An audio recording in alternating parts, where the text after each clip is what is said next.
کې نبی علیہ السلام دا یو پیشنګویي کړې ده چې څوک زما وروسته ژوند کوي فسیره اختلافا کثیرا، ژر دی به وویني ډېر اختلافات. نبی علیہ السلام وایي چې زما وروسته کم انسان ژوند کوي نو ورځ تر بلې به اختلافات ډېرېږي، چې نن څومره اختلافات دي سبا به تر دې زیات دي، بله ورځ به تر دې زیات دي. اوس به په اختلافاتو کې انسانان پریشانه دي چې په کومه لار لاړ شو، د کوم لاره ومنو، د چا طریقه خپله کړو. نو نبی علیه اسلام زموږ دپاره اصول راښولی دي. هغه وخت کې 1400 کاله مخکې نبی علیه اسلام موږ ته ویلي دي چې ورځ تر بله به اختلافات زیات وي، انسانان به پریشانه چې د چا د ومنو. نو فرمایلی دي فعلیکم بسنتی و سنت الخلفاء الراشدین المهدیین. د اختلاف څخه ځان باسئ، حق له ځان بیایې، نو ستا دپاره لازم دا دی چې ته پر سنت باندې عمل کوې، چې هر څوک د هر چا ژوند د سنت مطابق کړو، هر چا د سنت خبره درته کوله، بس دا سړی چې کوم دا حقاني دی او د دا سړي پر خبره باندې عمل کوه، د خپله هم دغه دعوت و خلکو ته چلوه چې دا سنت دی. او پاتې سلو پلاني عالم دی ویل، پلاني عالم داسې کار کوي، پلاني شیخ صاحب دی عمل کوي، پلاني دی خوب لیدلی ولو، وینې پلاني ته دی کشف سوی ولو. دغه شیان چې کوم دا حجت نه دي. دا نو ځکه نبی علیه السلام وایي فعلیکم بسنتي، پر تاسو باندې لازم دی چې زما سنت به راټینګوئ. په وخت د اختلاف کې که انسان غواړي چې زه حق ته ورسېږم نو پر ده باندې لازم دی نبی علیه السلام وایي چې زما سنت دې راټینګ کړي. بل و سنت الخلفاء الراشدین، او پر ده باندې لازم دی چې د سنت د خلفاء راشدینو راټینګ کړي، د صحابه کرامو پر عمل باندې، او بیا خاص کر د خلفاء راشدینو پر عمل باندې نبی علیه السلام د تصدیق مهر لګولی، د حقانیت مهر یې لګولی دی. نبی علیه السلام پر تاسو باندې لازم دی سنت زما او سنت د خلفاء راشدینو المهدیین چې هغو ته هدایت سوی دی، وینې پر هدایت باندې روان دي. تمسکو بها، کلک ونیسي، تمسک وکړي په دې سنت باندې. وعضوا علیها بالنواجز، او د دې نواجزو غاښو باندې لکه څه دغه د ځامې غاښونه څه دا باندې چې یو سړی یو شی نیسي، یا یو نټ خلاصي یا یو رسۍ نیسي، نو دغه د مخ غاښونه په هغې کې دونه طاقت نه لري لکه څنګه چې د ځامې غاښ چې دی هغه چې یو سړی یو شی په نیسي نو ډېر طاقت په هغه غاښو کې شته. نو نبی علیه اسلام وایي تاسو دغه د سنت رسۍ دغه نواجزو غاښو باندې ونیسئ. او بیا پر تاسو باندې لازمه ده چې تاسو ځان وساتئ د محدثات الامور څخه، د نوو کارو څخه. فإن كل محدثة بدعة، بېشکه هر محدث کار چې کوم دا بدعت دی. دا وینې هر محدث کار دا بدعت دی په دین کې. یو ګوره د محدث زده کړي، یو محدث فی الدین دی، یو محدث للدین دی. څه معنا؟ یو بدعت فی الدین دی، یو بدعت للدین دی. بدعت فی الدین دا حرام دی، بدعت للدین دا پروا نه لري. اوس دا بریلمیان چې انسانانو ته یا دا کم صیفیان چې کم دي یا دا نور مبتدعین چې کم دي، دا د مسلمانانو په ذهنو کې دغه شبهات راچي یا خپل بدعت چې دی جایز ثابتوي. د هغه په جواب کې دی څه وایي؟ وایي دا مدرسې هم بدعت دي، دا جلسې هم بدعت دي، او دا رقم دا موټران هم بدعت دي، دا فنکې هم بدعت دي.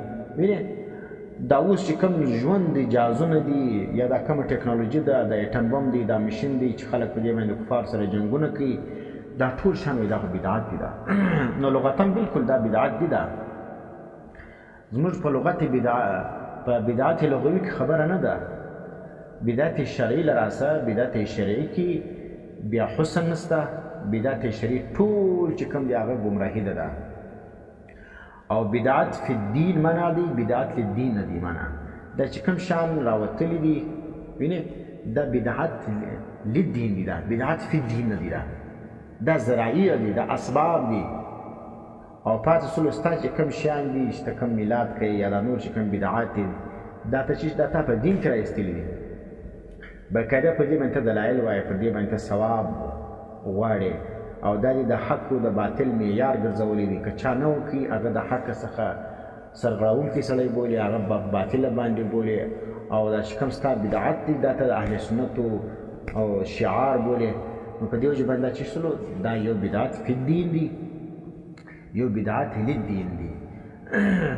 نو بدعت فی الدین خو منع دی، په دې کې هېڅ حسن نشته، په دې کې هېڅ شوارې نشته، دا سراسر ګمراهي ده چې په دین کې نوی کار وباسي.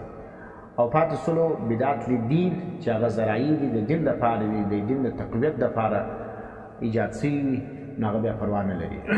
او پاتې سلو یو بل دا دی، دویمه خبر دا ځکه دا چې ما ټولو مخته مې اشاره وکړله، یو بدعت لغوي دی، یو بدعت شرعي دی. دا بدعت لغوي کې علماو 5 قسمونه جوړ کړي دي چې مثال فلانه یو واجب دی، یو مستحب دی، یو چې کوم دی فلانه یو فلانه دی، دا 5 قسمونه چې جوړ کړي دي.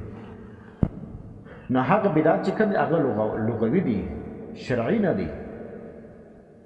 په هغې کې دا بدعت للدین والا ګډ شان راځي، بدعت فی الدین په هغه کې نشته. تاسو وګورئ چې کوم 5 قسمونه جوړ کړي دي هغه ګرده د بدعت لغوي دي، هغه ګرده هغه شی دی چې هغه بدعت للدین دي. او بدعت للدین دا منع نه دی، بدعت فی الدین دا منع دی. اوس دلته موږ چې کوم شی وایو سنت، موږ دلته نبی علیه السلام وایي په وخت د اختلاف کې تاسو پر سنت باندې منګولې ټینګې کړي. اوس سنت کلک رانیول دا د نجات ذریعه ده.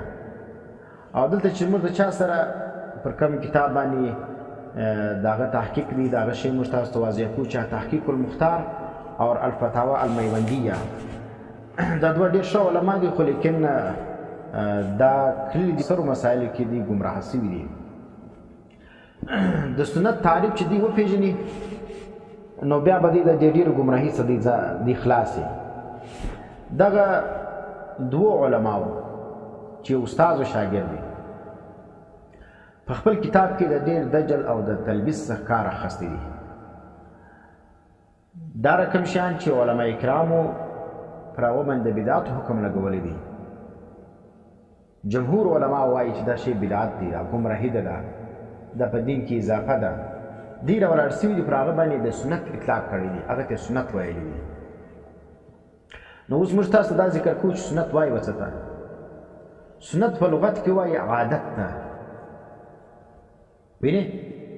او په شریعت کې څه ته وایي؟ په شریعت کې بیا د دې 3 تعریفونه دي. یو تعریف د اصولیینو دی، یو تعریف د محدثینو دی، یو تعریف د فقهاو دی. نو اوس اصولین څه وایي؟ سنت د هغو په نیز باندې چې دي السنة ما صدر عن النبي صلی الله علیه وسلم من قول او فعل او تقریر. سنت هغه ته وایي چې د نبی علیه السلام قول وي، فعل وي یا تقریر وي. قول دا ته وایي چې نبی علیه السلام د یو کار ترغیب چاته ورکړي، په خوله باندې وایي چې دا کار کوي. او فعل بیا دا ته وایي چې نبی علیه السلام خپل یو کار کوي، وینې؟ نو دا ته بیا چې شول کېږي سنت ویل کېږي.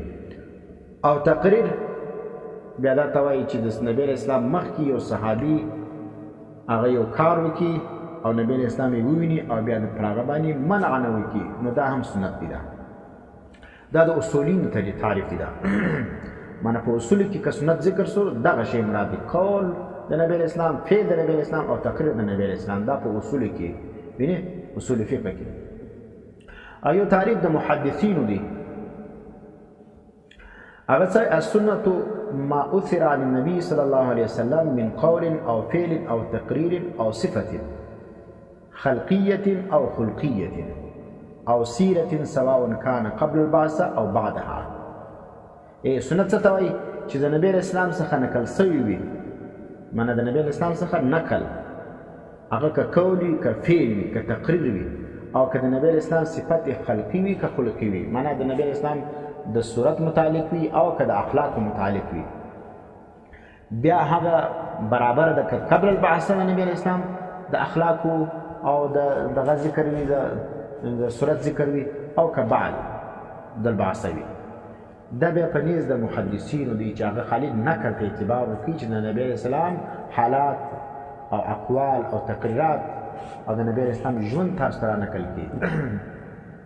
دا تعریف د محدثین معنی محدثین چې سنت ذکر کی پای کې د ټول شان داخل دي قبل البعثه حالات هم پکې حالات داخل دي او دریم چې کوم دي اصل تعریف چې موږ ګوره تعریف د فقهاو دي چې زموږ د ژوند سره تعلق لري 24 ګنټې زندگی کې چې موږ څه وایو دا سنت دي نو هغه ته به دغه تعریف بیا متوجه وي بیا هغه سنت د اصولین تعریف هغه نه دی مراد او د محدثینو تعریف هغه نه دی مراد وش موږ عام طور وایو چې دانې کار سنت دی هغه کې دغه تعریف د فقهاو مراد دی اوس د فقهاو تعریف څه ته وایي فقها څه وایي السنة ما واظب عليه النبي صلى الله عليه وسلم على وجه العبادة مع الترك أحيانا لغير عذر أبي الخلفاء الراشدون أو أحدهم بعده سنت دا توایی چې مواظبت کړي کړه باندې نبی اسلام پر طریقه د عبادت باندې نبی اسلام یو کار کړی دی او د عبادت په نیت باندې کړی دی او بل څه کړی دی پر کار باندې مواظبت کړي همیشه توبه کړی دی ویني نبی اسلام یو کار په طریقه د عبادت کړی وي او همیشه کړی وي او سره د دې چې ترک کړی وي دغه کله کله بغیر عذر من عذر نی کله کله دا کار پریشي می خو همیشه کوي لیکن یو وخت بغیر عذر هم پریشي عذر نی نبی اسلام پریشي بس دا کار ته سنت ویل کیږي یا خلفای راشدینو یو عمل کړی وي پر طریقه د عبادت باندې کله کله بغیر عذر پریشي یا یو د صحابه کرامو څخه یو عمل باندې مواظبت کړی وي په طریقه د عبادت باندې او کله بغیر عذر پریشي دا چې شول کی دا سنت ویل کیږي دا د سنت تعریف دی نو په سنت کې ګوره سنت چې شلو هر هغه شی دی هر هغه عمل دی چې نبی اسلام پر هغه باندې مواظبت کړی همیشه توبه کړی او بل دا په طریقه د عبادت یې کړی وي ویني معنی د عادت یې نه کړی یو عادت دی یو عبادت دی لکه اوس ګور نبی اسلام کپړې اغوستې دي دا رقم ګوټه یې تړلې ده نو اوس دا رقم کارونه چې نبی اسلام چیش کړي یا پر دغه باندې پر خره باندې سواری کړې ده اوس دغه شیان چې کوم دي دغه نبی اسلام ته دا ته بیا سنت نه ویل کېږي صحیح سلو چې نبی اسلام له ګوټه څنګه کم تړله او دا لنګوټه ته سړی وشي شوی سنت وایي دا سنت چې کوم دي دا سنت عادي دي دا معنی دا رقم سنت نه دی چې هغه په طریقه د عبادت وي که لنګوټه څوک تړي په نیت د سنت باندې معنی سنت عادي باندې تړي پروا نه لري وینې سنت لباس باندې تړي پروا نه لري خو دا ته عبادت نه ویل کېږي دا عبادت نه دی دا او یو دا دی چې سنت په طریقه د عبادت باندې وي لکه اوس ګور د ماپښین د لمانځه مخکې سنت سلو د سهار د لمانځه مخکې سنت سلو وینې د ماخستن د لمانځه بعد سلو د ماښام د لمانځه بعد سلو دا ټول دا سنتونه دا کې نبی اسلام مواظبت کړی دی او پر طریقه د عبادت دی دا او کله کله چې نبی اسلام بغیر عذر پرې شي نو دا ته بیا چې شول کېږي دا ته سنت ویل کېږي بیا علماو دا سنت چې کوم دی دا په تقسیم کړی دی پر دوه قسم یو سنن هدا دی یو سنن زواید دی دا سنن هدا هغه ته وایي چې نبی اسلام پر طریقه د عبادت کړي او مواظبت یې پر کړي او کله کله بغیر عذر هم پرې شوي یا خلفای راشدینو یا یو د صحابه کرامو هم دا عمل کړي وي ټیک سلو نو که هغو دا عمل کړي هم دا سنت ویل کېږي او یو بیا سنن زواید دي دا سنن زواید هغه ته وایي چې نبی اسلام یو کار باندې همیشه توب کړی وي خو هغه په طور د عبادت نه په طور د عادت باندې وي مالک مالو لنګوټه چې کوم ده د صوفیان یا د بریلویان یا د نور مبتدیین دا په لنګوټه باندې ډېر زور لګي چې لنګوټه به خامخا تړې که چا نه وتړله بس دا چې دا د اسلام وتلی دي د دې لمونځ چې کوم دی هغه ثواب کم دی وینې دا رقم خبرې کوي نو دغه لنګوټه چې کوم ده دا په سنن زواید کې راځي دا نبی اسلام په طور د عبادت نه ده تړلې دا په طور د عادت ولا ده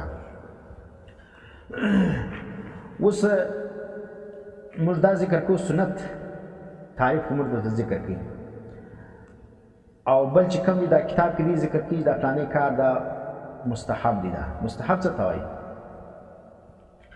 مستحب چې کوم دا د تعریفات کې تاسو ګورئ د جرجانی کې سید شریف جرجانی او فرمای اسم لما شرع زیادة على الفرض والواجبات وایي دا مستحب دا نوم دی د هغه شي چې مشروع سوي وي زیاتو پر فرضو پر واجباتو باندې معنی دوه شان یو عبادت فرضي دی یو واجب دی چې پر هغو باندې کم زیاتوب عبادت انسان کوي دا ته بیا څه کېږي دا ته بیا مستحب ویل کېږي دا یو تعریف سلو دویم تعریف دا کړی دی چې وقیل المستحب ما رغب الشارع مستحب هغه عمل ته ویل کېږي چې د هغه ترغیب شارع ورکړي ولم یوجبه او هغه شارع چې کوم دی هغه شی واجب کړی نه نو مستحب ګوره دا داسې عام شی نه دی چې بس خلک به فلانی شی مستحب دی فلانی شی مستحب دی د ځانه په لګیا چې مستحب نه معنا ښه کار نو شوالی چې د یو کار وي دا خو به شارع فرمایلی وي نو څه ته وایي مستحب ما رغب الشارع شارع د هغه کار ترغیب خو ورکړي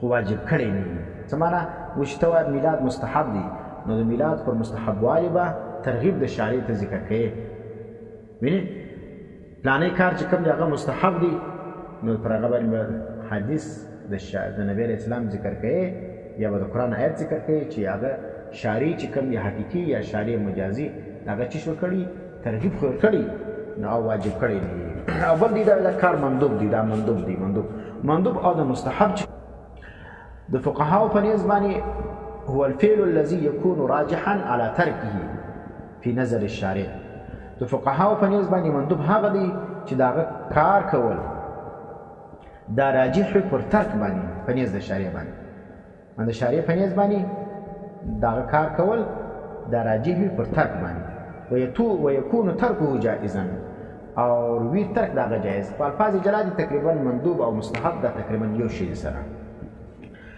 دا یو شی التم دا غوښ ترغیب ورکړي او واجب کړي نه دلته الفاظ نه زادي چې فعل دا راجح پر ترک باندې او دا رقم ترک هم چې شوي جایز وي د سنت مؤکده حکم څه دی جوهره کې لیکي السنة هي في الشرع عبارة عن ما واظب عليه النبي صلى الله عليه وسلم او احد من اصحابه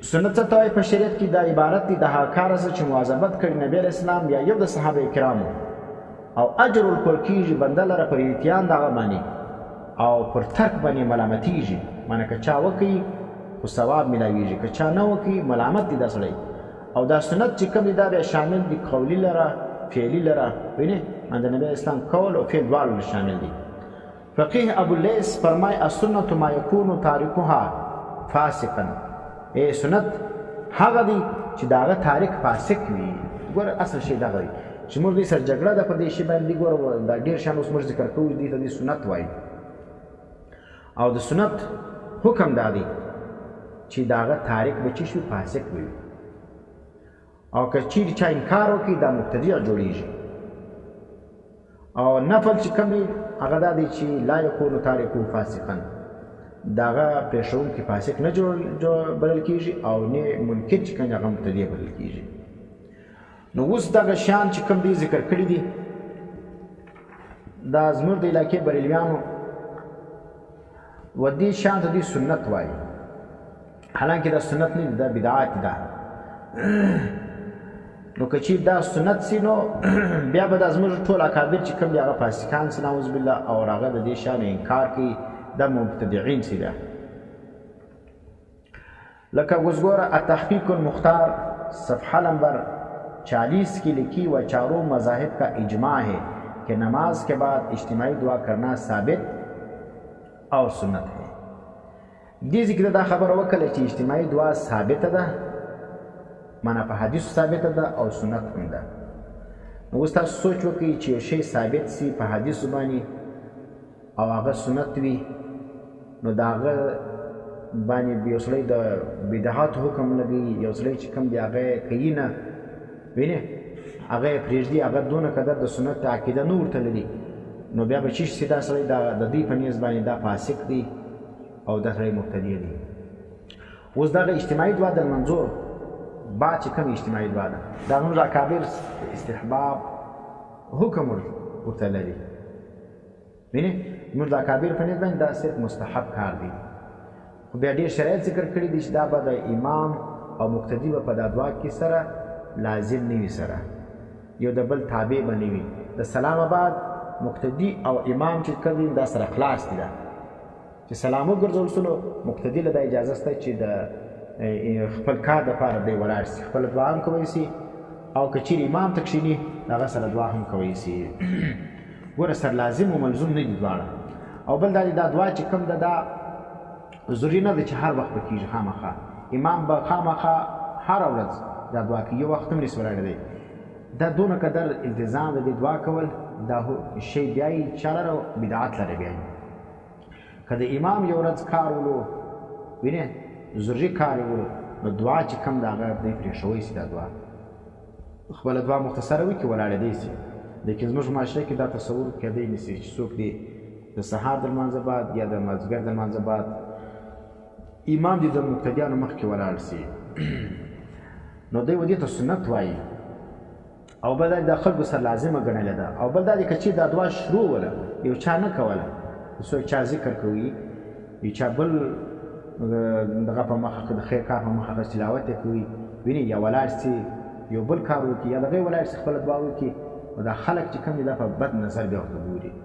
نو که چیرې په بد نظر ورته کتل کېدل نو په پوه سي چې دا دعا چې شته دا بیا د شریعت د دایرې څخه وتلې دعا ده، دا بیا عبادت نه دی، دا بدعت دی. دا نو اوس موږ چې پر دې د التحقیق المختار چې مصنف یې ابوالخالق سیفي صاحب دی د لیکلي په څلورو مذهبو اجماع ده چې د لمانځه بعد اجتماعي دعا کول دا ثابته او سنت ده. دا دواړه دروغ دي د ویل دي. اجتماعي دعا نه په دا کیفیت باندې ثابته ده لکه کوم چې اوس مروجه ده، او نه په حدیث کې د دې تذکره شته، نه د نبی اسلام څخه دا دعا دا رقم ثبوت لري چې نبی اسلام به هره ورځ د مازدیګر یا د سهار د لمانځه بعد مخ راړوي او صحابه کرامو په دومره اهتمام باندې لکه چې کوم زموږ په زمانه کې کوم امام او مقتدیان دا عمل کوي دا قطعا نه دي موجود، دا دروغ دي.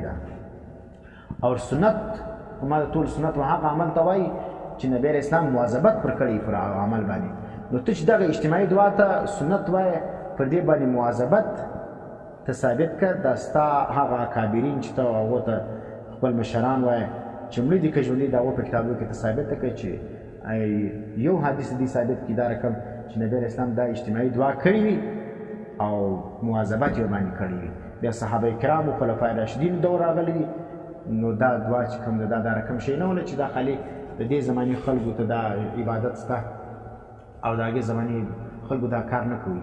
نو که چیرې دا عبادت وایي نو هغه به هم کړی وی، د هغه وخت د دې وخته به دا شی رانقل کېدی. لکه اوس ګوره د سهار سنت دی دا د هغه وخت د دې وخته پورې دا یو کیفیت دی، په دې کې تبدیلي نه ده راغلې. وینې ټول خلک یې کوي. سنت تو د بدعت علامه دا ده. سنت چې کوم دی په سنت کې اختلاف نه وي، بدعت چې کوم دی په هغه کې اختلاف موجود وي. وینې یو ځای یو رقم بدعت وي، بل ځای بل رقم بدعت وي، بل ځای بل رقم بدعت وي. و سنت د سهار دا 2 رکعات دي، دلته هم 2 رکعات دي، په سعودي کې هم 2 رکعات دي، په امریکا کې هم 2 رکعات دي، په افغانستان کې هم 2 رکعات دي، وینې پاکستان کې هم 2 رکعات دي. چې دغه دعا د صحابه کرامو د نبی اسلام څخه سنتوالی دی نشي ثابتولی، دروغ وایي. او بل دا خبرې چې کړې ده وایي په دې باندې د څلورو مذهبو اجماع ده، دا بل دروغ دي. په دا یوه جمله کې دا جناب څو دروغ ویلي؟ 1 2 3 دروغ یې ویلي دي.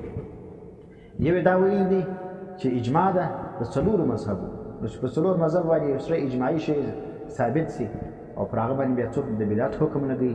زموږ اکابر وګوره هغه دا رقم دعا لکه دا کوم چې مروج ده، دا چې کوم زموږ طریقه کار ده چې امام مقتدي سره لازم و ملزوم دي خامخا به کوي. که څوک ولاړ سول هغه ته بد رد وایي، وهابي و پنجګرۍ او خوارج ورته ویل کېږي. نو دغه رقم دعا چې کوم ده دا قطعا جواز نه دی. پر دې باندې زموږ اکابرو د دیوبند ټولې فتاواوې دا ګواه دي چې دا چیز دا بدعت دی. هغه چې دا رقم کیفیت نه وي امام مقتدي دومره قدر لازمه نه یې ګڼلې، بلکې امام دعا کوي مقتدي اتفاقا لاس سره پورته کوي او امین ورباندې ووایي، نو بیا پروا نه لري. خو ما ته په دعا کې به التزام نه کوي. دویمه خبره په تحقیق المختار کې دا ذکر شوی ده صفحه نمبر 45 کې دا جناب ذکر کی کھانے کے بعد دعا کرنا رسول اللہ صلی اللہ علیہ وسلم اور صحابہ کرام کا سنت ہے.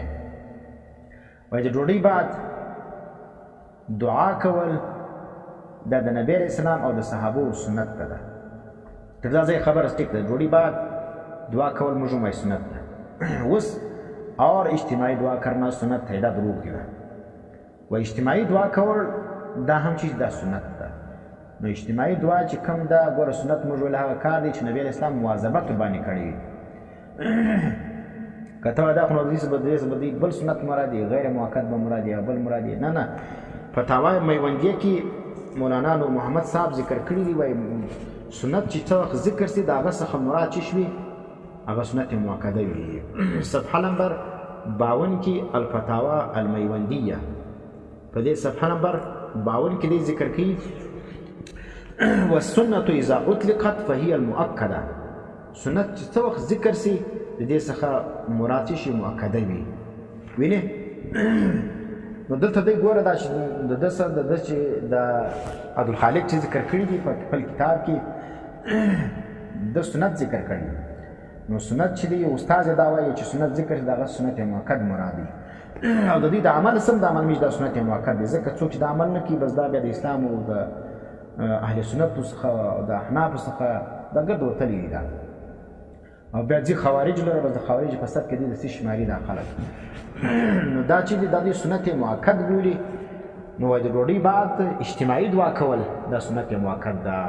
نو سنت تعریف زده که سنت مواظبت غواړي او بل دا تاریک فاسد جوړیږي که چا پرېښوله دغه دعا دا چې د فاسد دي. نو اوس دا کومې دعاوې چې د ډوډۍ بعد د زموږ علما کرام یې نه کوي نو دا خو ستا په نیز ټول فاسد کار او هغه په فتاواو کې دې رد لیکلی دی چې دا دعاوې مه کوئ دا بدعت ده.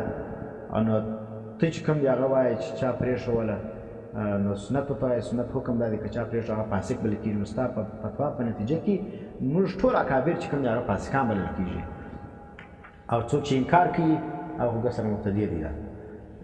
دا 45 صفحه نمبر صفحه کې فرمایي او بل ذکر کوي بعد الدفن صفحه نمبر 45 او 47 کې ذکر کوي چې د دفن بعد اجتماعي دعا کول دا سنت ده او بیا لیکي درې دعاوې کول دا سنت دي. صفحه نمبر 45 او 47 تاسو وګورئ التحقیق المختار کې لیکي چې د دفن بعد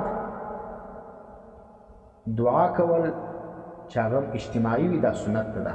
نو اوس ته دې ته سنت وایه نو دا نبي علیه اسلام مواظبت به پر دې ثابتوي یا صحابه کرامو پر دې عمل باندې یا خلفای راشدین پر دې باندې مواظبت کړي نو دا ته ثابته کړه بالکل ستا مدعا بیا ثابت ده. او که په حدیث کې دې نوم نښان نشته او ته دې ته سنت وایې نو په کوم بنیاد باندې دې سنت وایې او بیا وایي درې دعاوې سنت ده چونکې دلته خو په دا دعاوې کې دغه رواج جوړ شوی دی په دې کې ملایانو ته د بدعتیانو بریلویانو ملایانو ته څه شی ملایږي پیسې ملایږي چې کوم دعا کوم بریلوي دعا وکړي هغه ته بیا خلک پیسې ورکوي نو بیا دې څه شي پای کې خپلوي هم کوي بیا چې هغه د دغو قبرستان نه ورسي هغه بیا واده ته ثبت کړي وینې نو دا تر اوو تر دوو پورې دا خلک دا کیسه رسوي نو وکه ملایانو ته چې کوم دي هغه خو پیسې بیا ملایږي په دې دغه کې.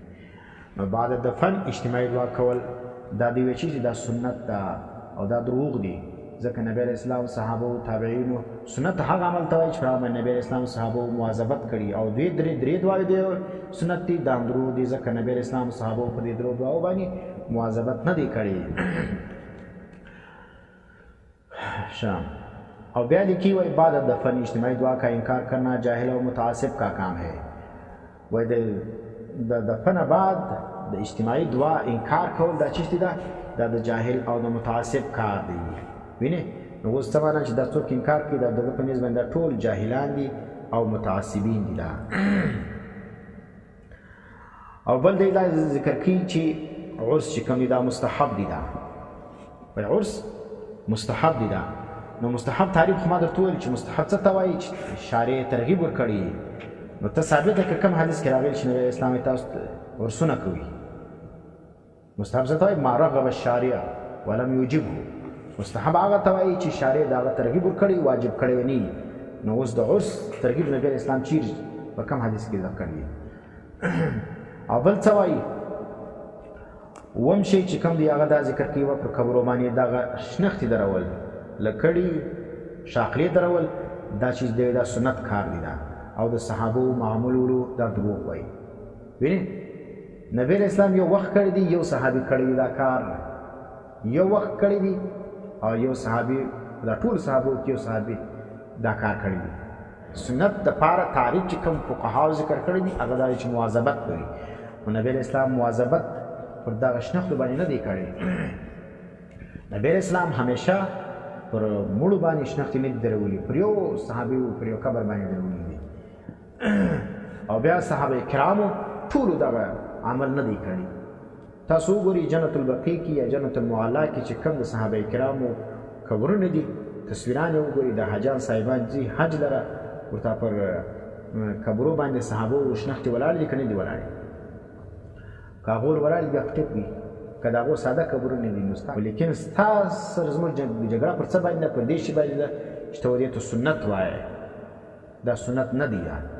او د صحابو معمول ورته وایې، دا هم دروغ وایي. د صحابو معمول نه ولو دا شی وی، ځکه که سنت سي نو بیا د ثواب کار دی. دا ټولو خلکو دا ولې پرېښي دي؟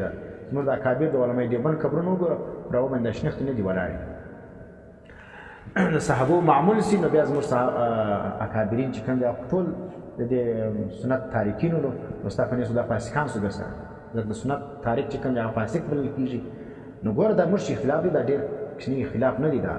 دا بیا ځینو صحابو لره دغه شی ده چې دغه وکړي دا سنتیت یې تور سره ومني نو پر خپلو اکابرو به تشویش کوي، بیا حکم د فاسق لګوي. او دا رقم نعوذ بالله صحابه کرام پر قبرو نه دي درولي دا شی، نو پر هغو باندې دا حکم لګول کېږي. نو ځکه دا کوچنی اختلاف نه دی. او بل ځای دا اتم دا دی صفحه نمبر 39 کې ذکر کوي پر امداد الفتاوا باندې دروغ ویلي دي. امداد الفتاوا کې د الفاظ کتر نسته چې څلورو مذاهبو باندې اشرف علي تھانوي صاحب اجتماعي دعا بعد صلات ثابته کړي. په دې باندې فرمایي یو رساله لیکلې ده او د ده دا دروغ ما واضح کړي دي چې د لمانځه بعد اجتماعي دعا باندې چې دی کومه حواله د اشرف علي تھانوي صاحب ورکړي دا دروغ وایي. او بل دی دا دغه کوي وی پگڑی سنت مؤکد ہے. پگڑی وی دا سنت مؤکد ده صفحه نمبر 265 او 268 کې ذکر کیږي. نو پگڑی خو موږ ته وویل چې ګوره یو سنت چې کوم دی سنن هدا دی، یو سنن زواید دی. ده پگڑی په سنن زوایدو کې ده، په سنت لباس کې ده، دا په طریقه د عبادت نه ولا وینې. نو اوس ته راوړي دې ته سنت مؤکد وایې، په کوم بنیاد ورته وایې؟ نبي علیه اسلام په دې باندې مواظبت کړی دي، په طریقه د عبادت یې کړی دی. دا شی دا ته ثابته که بلکل ستا مدعا ثابته ده؟ دا خبره کمزوره ده. په دې باندې ښه تفصیل چې کوم دی شیخ الاسلام حضرت مولانا مفتی محمد تقي صاحب العثماني ډېر ښه تفصیل کړی دی. او دغه دا دی 11 وایي په مړو پسې ختم کول دا مستحب دی، دا مروج ختم شي. دا اوس چې کوم ختمونه شروع دي چې طالبان سړی مړ سي، بیا طالبان راوغوښتل سي، بیا د هغو لپاره دیګ تیار کړل سي، بریاني یا غوښې یا چای پاټي وینې. دا ختمه بعد چې کوم دی هغه بیا طالبان دغه ډوډۍ دا خوري.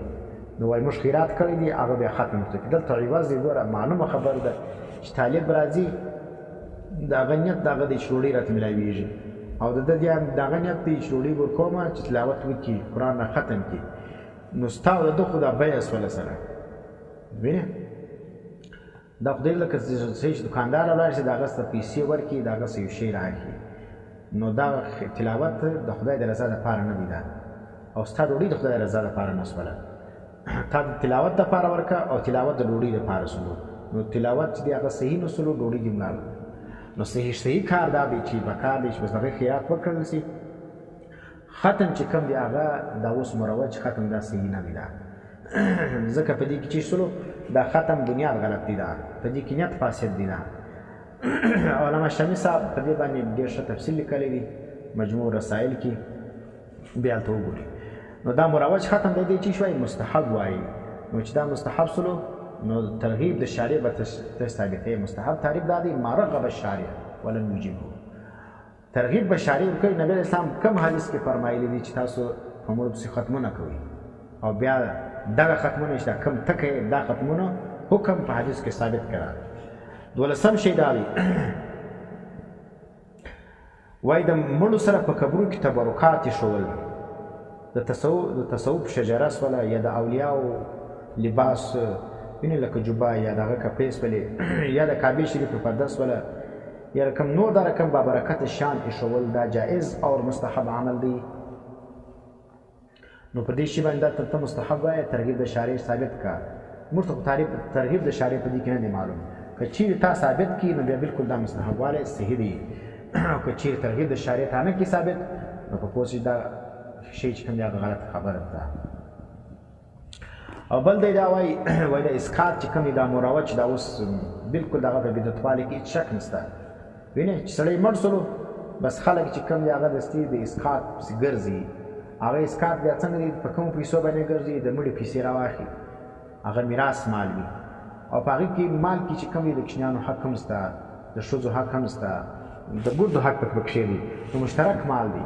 نو اوس مشترک مال څه ته اسقاط په مړي پسې څنګه کوي یا خلک یې کوي چونکې درته د دې کار خرابېږي ځکه په دا اسقاط باندې دي کلک ولاړ دي. نو تو خو پر طریقه خو یې وکړه پر هغه کومه طریقه چې کتابو ذکر کړی دي پر هغه طریقه یې وکړه. بیا هغه دی چې یو سړی ډېر مسکین وي د هغه لپاره د اسقاط راغلی دي او دوی چې کوم دی هغه کروڑپتي وولو په هغه پسې هم دی کوي وایي دا زموږ د مذهب شعار دی. نو تو مخکې جلا د ځان اشارې جوړ کړي دي چې هر څوک دا عمل کوي دا غلط عمل کوي. په ماړه پسې اسقاط نه دی راغلی. کتاب چې لیکلی دی دا په مسکین پسې لیکلی. بیا هغه مسکین چې هغه پیسې نه لري وینې دومره قدر پیسې دی لري چې هغه د یو د دوو لمانځو فدیه جوړه شي او دی راولاړېږي هغه څه به کوي د هغه د لسو لمانځو فدیه لري دی راولاړېږي د یوه لمانځه دا پسې خیراتي. دا اسقاط دی چې شوی جایز او مستحب عمل وایي. نو دغه اسقاط مروج په کوم حدیث کې د دې ترغیب راغلی دی شارع چیرې د دې ترغیب ورکړی و او بیا راولاړېږي دا زموږ اکابرین د دیوبند په فتاواو کې د دې اسقاط ډېر سخت رد کړی دی. فتاواوې چې وګورئ علمای دیوبند دا مروج اسقاط چې دا بدعتیان یې کوي او د دې د معاش ذریعه ده. نو دغه ته دوی چې شوی دی غلو ورته وایي دا د مذهب غلي دي. دا زه الفاظ ته وایم په صفحه نمبر 141 کې تحقیق المختار کې لیکي دا زموږ اکابر ګوره په دغې الفاظ کې دی غلو ورته وایي پھر بھی مذہب کے لباس میں مذہب کے چور اسے انکار کرتے ہیں. وایي د مذهب په لباس کې د مذهب غله د دې څخه انکار کوي او اس سے لوگ منع کرتے ہیں. وینې د دې څخه خلک منع کوي. عصر حاضر کې ایک اردو فتاوا میں ہے ګوره دغه یو د ښولې ده د یوه کتلې ده کېدای شي لیکن دا په یوه کې نه دا په ډېر کې موجود دي. و عصر حاضر د اوس زمانې په یو اردو فتاوا کې اردو فتاوا د زموږ د اکابر د علمای دیوبند شي وایي په دغه کې لیکلي دي چې اسقاط کا عمل جایز نه وي. نو په دغه لیکي دا مروج اسقاط دا بدعت دی. دا د شریعت د اصولو چې فقهاو کوم طریقه کار ذکر کړی و د هغه مطابق نه دی اوس نو ځکه دا جایز نه دی. کیونکہ لوگوں کو دھوکہ دیا جاتا ہے په دې کې خلکو ته دھوکه ورکول کیږي جس کی وجہ سے پھر لوگ عبادت نہیں کرتے. نو دا خو ګوره په دې په وجه باندې چې دا اسقاط په دا مروج طریقه باندې کوي نو بیا خو د عبادت ضرورت نشته. بس چارې عمره کېدي اسقاط یې پسې ګرځو لمونځونه بیا معافېږي زکاتونه روژې دا بیا ګل معافېږي نو بیا دغه د عبادت څه ضرورت دی. دا نو په دې وجه باندې دا زموږ اکابر چې لیکلي دي دا مروج اسقاط دا د مفاسدو څخه ډک دي.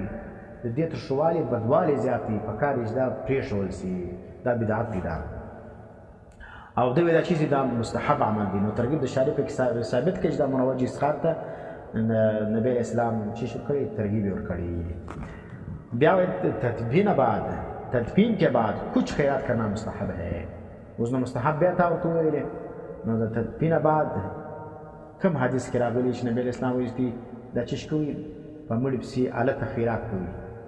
وینې د تدفین بعد په ادرک کې خیرات کول دا د چې ویلي مستحب بولي. نو چې مستحب سلو نو مستحب موږ ویلي چې هغه کې ترغیب شارع ورکړی نو شارع ترغیب ثابت کړي چې هغه دا ذکر کړي وي چې د تدفین بعد په مړي پسې په قبرستان کې تاسو چې کوئ خیراتونه کوئ لکه څنګه چې بریلیان هلته څوک ګوړي خیراتي څوک چیش خیراتي څوک پلی خیراتي څوک نکل خیراتي څوک خرماوي خیراتي. او بل دا دی یو مستحب عمل دا دی چې تر 7 ورځو پورې د مړي په کور کې خیرات دا به کېږي. تر 7 ورځو پورې حالانکې زموږ فقها لیکي چې دغه خیرات چې کوم دا منع دی.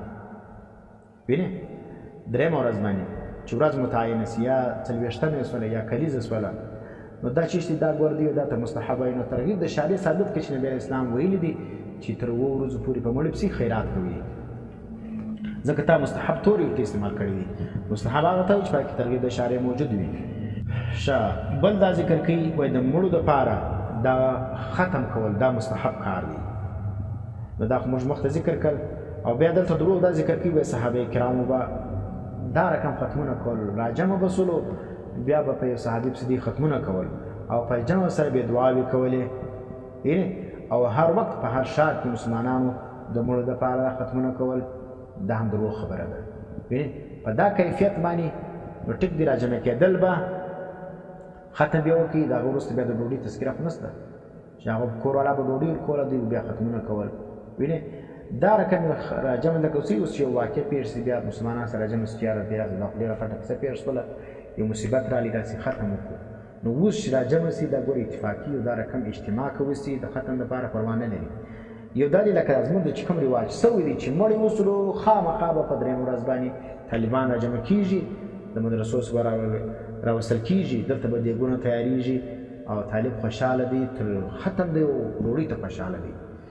او نو دغه چیز دی دا رقم ختمونه دا منع دی، دا هېڅ ثواب نه لري. یو کتاب کې د دې ثبوت نشته. زموږ اکابرو پر دا رقم ختمو باندې رد کړي، تفصیلات زموږ په تاواو کې وګورئ. زه خالي دغه در شیم نو تفصیل ستاسو خپل کار دی. بله دا مسله ذکر کوي، وایي د علماو چې وفات سي یا اولیاء د مرګه بعد په کفن کې دي ته ګوټه ورکوي، وایي دا مستحب عمل دی. دا حالانکه زموږ علماو د مذهب هغه دې عمل ته مکروه ویلي دي او دا مستحب عمل دی. مستحب عمل چې دی نو ترغیب د شارع به ښکاره کوي چې نبی اسلام کوم حدیث کې فرمایلی دي چې تاسو مړو ته لنګوټې وتړئ او بیا چې یو عالم مړ وي هغه ته لنګوټه وتړه.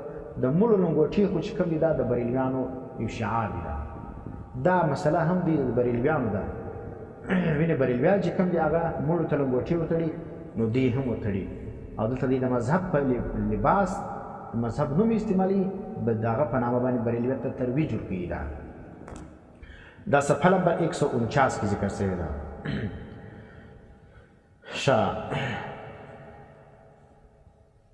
بله مسله ذکر کوي، وایي دا مروج میلاد دا مستحب دی، وایي افضل د مستحباتو څخه دی. دا مروج میلاد څه دی؟ دا اوس په خاص ورځ باندې وي او بیا جلسه قایمیږي، بیا دیګونه پخېږي، بیا په هغې کې تقریرونه کېږي او بیا دا د اهل سنتو شعار بلل کېږي، که چا نه کوي دا ګستاخ رسول بلل کېږي. دا کیفیت باندې دغه جناب وایي دغه میلاد چې کوي دا مستحب دی.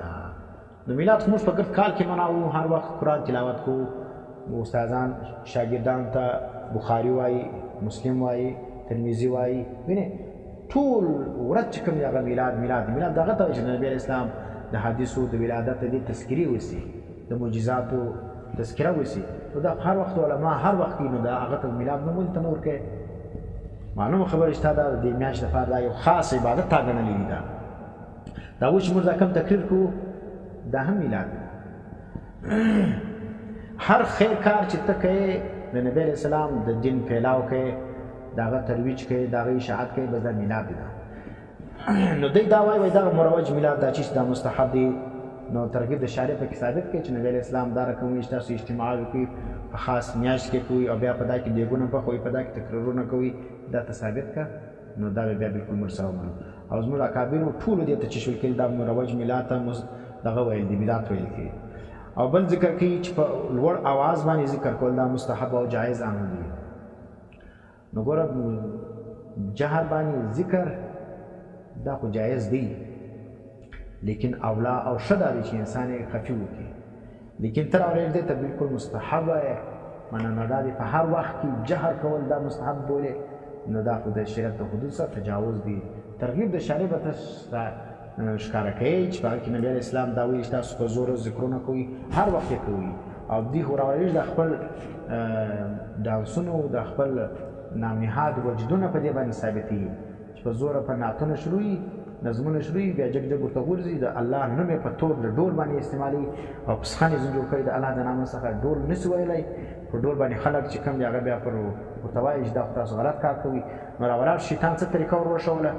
شیطان به خپل اولاد ته دا طریقه ور وښوله چې تاسو راولاړېږئ لفظ الله چې کوم دی هغه وایاست، هلته به نظم شوي، نو د ډول کار به ځینې واخلسي او خوند به د ډول ځکه الله الله دا چې کوم وایي دا خاص دی لکه ډول چې ویل کېږي. نو دا چیرې سلو دغه ذکر بالجهر ته دی چې شوی دغه ته دی مستحب وایي. نو ترغیب د شارع به ثابتوي دا یو، او دا ستا دغه ذکر چې کوم دی دا ګناه لري چې ته لفظ الله په تور د ډول استعمالوي د الله د نامه څخه ته د ډول کار اخلي دا رقم نظمونه دا ویل دا ناجایز دي دا رقم نظمونه اورېدل ناجایز دي دا بس دغه شی چې کوم دا تقریبا موږ څه شان د تحقیق المختار دا ذکر کړ چې دا ټول شان کې خلاصه دا سوال چې دا کوم شان ته جناب عبدالخالق سیفی صاحب سنت ویلي دي اول خو دې کې د نبی اسلام په سنت کې دا شی تذکره نشته دیم که دا سنت سی د نبی اسلام مواظبت باندې نشته دریم که دا شی سنت وي نو بیا د سنت حکم خدا دی چې دا هغه پرېښوونکی چیز جوړېږي فاسق جوړېږي نو دا زموږ اکابرین چې د دې شان د ټول شان چې ما ذکر کړل دي په دا کیفیت باندې چې د په کوم کتاب د په خپل کتاب کې ذکر کړی دي پر هغه باندې د بدعت حکم لګولی دي نو چې د بدعت حکم پر ولګوي نو بیا څنګه دا سنت جوړېږي نو بیا خو دا زموږ اکابر ټول بدعتیان هم سي او فاسقان به هم سي او دا رقم دا فتوا دي تر صحابه کرام پورې صحابه کرام هم دا رقم شان چې کوم دی هغه نه دي کړي دا بدعت نو ځکه دا ستا فتوا د صحابه او تابعین ته هم ورسېدله نو ځکه پکار دی چې جناب چې کوم دی هغه په دې شي باندې سوچ او فکر وکړي چې ما په تحقیق المختار کې کم شان ته سنت ویلي دي پکار دی زه پر دې باندې صریح دلایل د حدیثو سره راوړم او کم شان ته چې ما سنت ویلي پر دې باندې زه مواظبت د نبی اسلام یا د صحابو ثابت کما نو بیا کله چې دا مواظبت ثابت کی بیا خو دا دعوه صحیح ده لیکن مواظبت د نه ثابتولای ان شارستو محالستو جنون دا خیال دی دا محال دی دا چیز دی دا جنون دی دا لیونتوب دی دا به لیونی سړی دا کار کوي او لیونی سړی چې کوم دی هغه به دروغ وایي په دروغ خو نه ثابتېږي د نبي اسلام سنت واخر دعوانا الحمد لله